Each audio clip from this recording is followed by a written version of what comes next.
Gawa siya ng pinaka-frame. Ayan.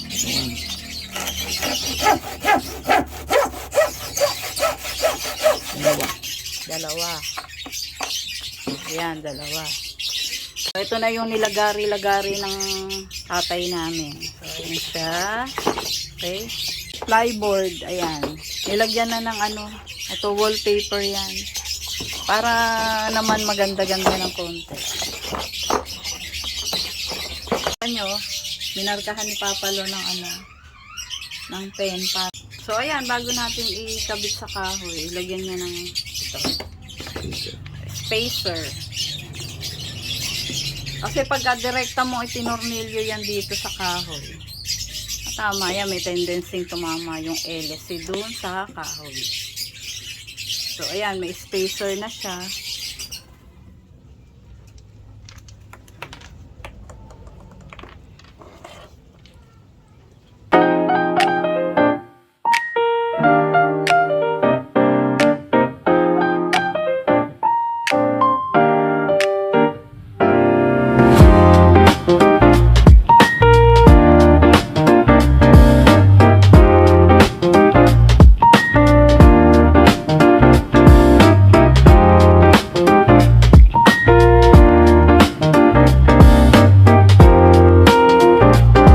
Siyempre, bago ipagpatuloy, check muna natin kung gumagana yung fan. So, ayan, working. So, ito, kunin natin yung ating LA Joy at ipatong lang yan sa ibabaw. Ayan. Ganyan lang, ipatong nyo lang doon sa fan. Para din yan sa added protection sa LA Joy. May fan na yan, maliit lang. Para lang added protection niya, may fan sa likod.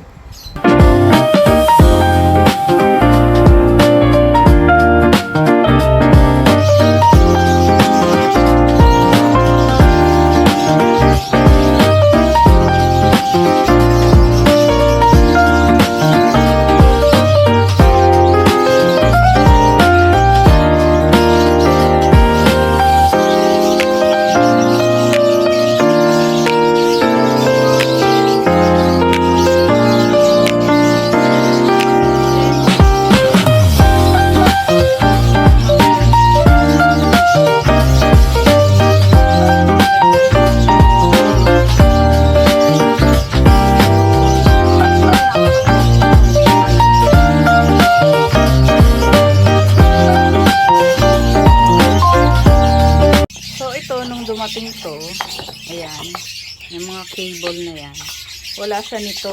Ito, oh, nilagyan niya lang ng ring connector, yung tinatawag na ferrule. Ayan. May nabibili niya sa Shopee yan. So, itong mismong red na yan. Tapos, dapat lang yan, meron kang crimper. So, ito yung crimper, ayan, may nabibili rin yan sa Shopee. Ayan. Ayan yung ginagamit sa pagkabit nito. Ito, itong ferrule.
So guys, ito ay 12 volt setup, okay? So wala siyang inverter. Ha? Ayan. Meron siyang battery. Pang 12 volts lang siya. So bago mag-connect, make sure na naka-turn off yung circuit breaker, okay?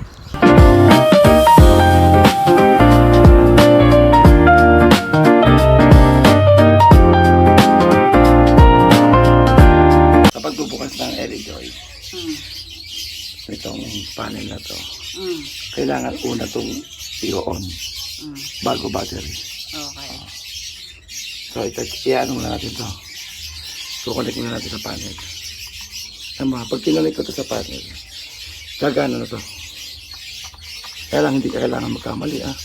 Walang positive kasi walang protection to. Walang protection, walang polarity protection. Pagka nagkamali ka, sira. Sira ang iyong LED. Gagana na yan pagkakitapit ko ng negative.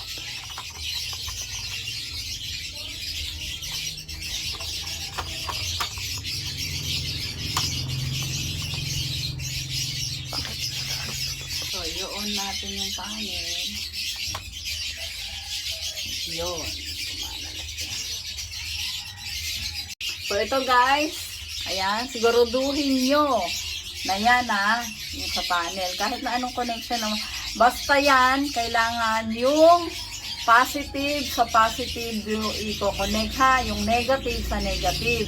Kasi wala yang polarity protection. So, pagka nagkamali kayo, wasak ang LED. Okay? So, ayan siya. Umaandar naman, gumagana. Good. So, ito naman, connect natin sa battery. Ganon din siya ha. Positive sa positive, negative sa negative. Bawal magkamali kasi sayang ang mga gamit. Yung pa namang mga raw materials ng ano na yan, yung mga gamit na yan, pang solar, ay nagtaasan na lahat. Buti na lang bago nagtaas yung mga yan nakagawa na kami ng setup. Kaya lang yung mga dagdag namin para ma-upgrade, ayan, mahal na siya. So, ayan, i-on niya. Oh, ayan. 13.8. Uy, ganda ng harvest. Ano lang yan? 50 watts lang yung ano. 50 watts lang ang solar panel niya. Ayan, guys, 50 watts lang pala yung solar panel niya, ha? Pero ang ganda ng harvest, oh. Kasi pang ano lang yun, pang 12 volts set up. Take note ito. Ito, guys, ay pang 12 volts lang, ha? 12 volts setup. So, ayan siya. Subok lang naman. Walang ano yan, walang inverter. Wala siyang inverter. Ha? Direkta sa araw. Walang inverter. 12 volts lang yan. So, ito guys, pag gusto nyo naman siyang gamitin na magkaroon ng 220, pwede nyo lagyan niya ng inverter para magamit siya sa 220. Ayan. Mas gandahan nyo yung battery. Dagdagan nyo yung panel. Tapos gandahan nyo yung battery. Yung battery na maganda dyan, yung LiPo4. Ayan. Kasi itong battery na to, galing lang yan doon sa sasakyan namin. Pinaglumaan yan. Ayan. Kaya sa 12 volts niya lang nilagay. Pero kung gagamitin nyo, maglalagay kayo ng inverter, gagamitin nyo pang 220. So, mas maigi, kuha kayo ng battery na LiPo4. Tapos maglagay kayo ng inverter na mga ilang watts kaya? 1,600. Oh. Kung meron naman kayong pera-pera dyan at budget, gandahan nyo na, lakihan nyo na para hindi na kayo mag-upgrade. Katulad namin, puro ganyan lang kasi kami isang mahirap lamang. So, ayan, nag-umpisa kami sa puro ganyan. Ito 12 volts to kasi gamit namin, yung dito yung mga ilaw namin, Electric fan. Yung mga ilaw namin tsaka electric fan, puro 12 volts. Gumawa si Papa namin ng 12 volts na electric fan tsaka mga ilaw. Yung mga ilaw namin dito, puro ano. So, yung lahat ng 12 volts dito siya nakakonect. So, ayan guys. Oh, di ba? Bye, bae.